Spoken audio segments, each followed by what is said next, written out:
How's it going, YouTube? It's Josh, FJ55 Iron Pig. Thank you for clicking on that video, as always. Well, today I kind of have I guess you'd call it a philosophy question for you. All of you who are watching this.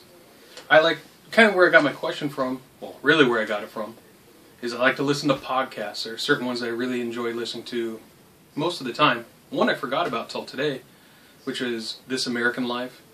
I really like Here's the Thing with Alec Baldwin. It's really good. He's a really smart dude. I actually respect the guy now. Not from his movies, but after listening to all his podcasts. Really good podcasts. And of course, Stuff You Should Know with Chuck and Josh. That's really good. I'd definitely go check those out. But today, actually just about 20 minutes ago, I'm home at lunch. It's the December 22nd, 2014. I was listening to... Man, is it the newest one? No, I think it's a couple podcasts back, where Here's the Thing with Alec Baldwin. And he's interviewing Ira Glass. Ira Glass does This American Life, and he's been with NPR, I think he said since he was like 16 or 19, somewhere in there. A long time. Well, Alec Baldwin and him got on a little bit of a subject about heaven and religion and faith and things of that sort. And a question he had was, what do you think happens when you die? What is your version of heaven? Do you believe in heaven? Does it just go bloop and it's gone and your consciousness disappears and evaporates in thin air type of a deal? And Alec Baldwin had actually, which I think would make a great movie, it was, if I get this wrong I apologize, but it'll be pretty close to what he actually said. He said his idea of what heaven isn't what everyone else's is necessarily. He had heard from a poem that heaven is whatever you imagined. So whatever you imagine heaven would be, that would be your heaven, or your hell, or your purgatory, or whatever the case may be. But Alec Baldwin's was really cool, I think. No, he didn't go to a cloud, or a city in the clouds with angels and fairies and all that stuff. His was from a very Hollywood-centered area, or mindset and background, is that he goes up to heaven, okay? Heaven isn't all in all these clouds. He goes into a screening room. A screening room is where you go to screen a movie, per se. He sits down, and there's God in front of him.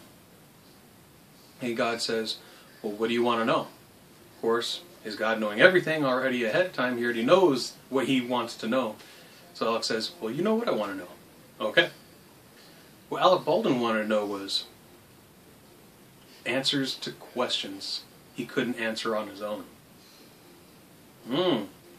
One really good question he had was, of the women that have been involved in his life as a mate, as a relationship, which one loved him the most? Think about it for a moment. Because you have to take someone up for their word on faith that they love you. And if you've been with more than one person, there's a good chance that you love that person more than they loved you, or they love you more than you love them. I thought that was pretty deep. Pretty deep, man. It's pretty cool, though. Just think about it in that sense. All the questions you've had in your head. One you want to know is, I want to know who really shot Kennedy. Basically, all the answers to all the questions you've had in your life that were either wrong, or you just couldn't figure it out, there was for you. Cinematic form is what he would have seen it as. And I thought that was really, really cool. That's a great way to look at it. I don't know about you, but a lot of times when you're by yourself, well, not always when you're by yourself, but really when you're by yourself, you have this internal monologue going on. Something's always going on in your brain. There's always a conversation going on. Not that you're crazy, but it's just your brain working things out. And I've thought many times on what happens after your physical body dies. And try to logically project yourself into that situation, into that scenario, and try and figure out what would happen. Do you go to an ethereal plane? Are you a spirit? Do you go to heaven? Do you go to hell? Do you go to purgatory? Do you go to, like as a Buddhist believer, are you reincarnated? And are you reincarnated up or down or at the same level? Some people believe that when you die as a body, your soul is reincarnated and it doesn't mature as a soul, as it were, until it actually learns the lessons it's supposed to learn.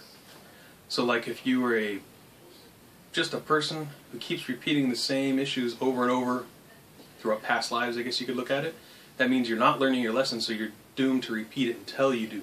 It's kind of like graduation. You don't move on to the next grade until you pass. And if you don't pass, well, you're not going to graduate. Only when you turn 20 as a soul, you just keep going. I imagine that's probably what they're thinking like that. Just some food for thought.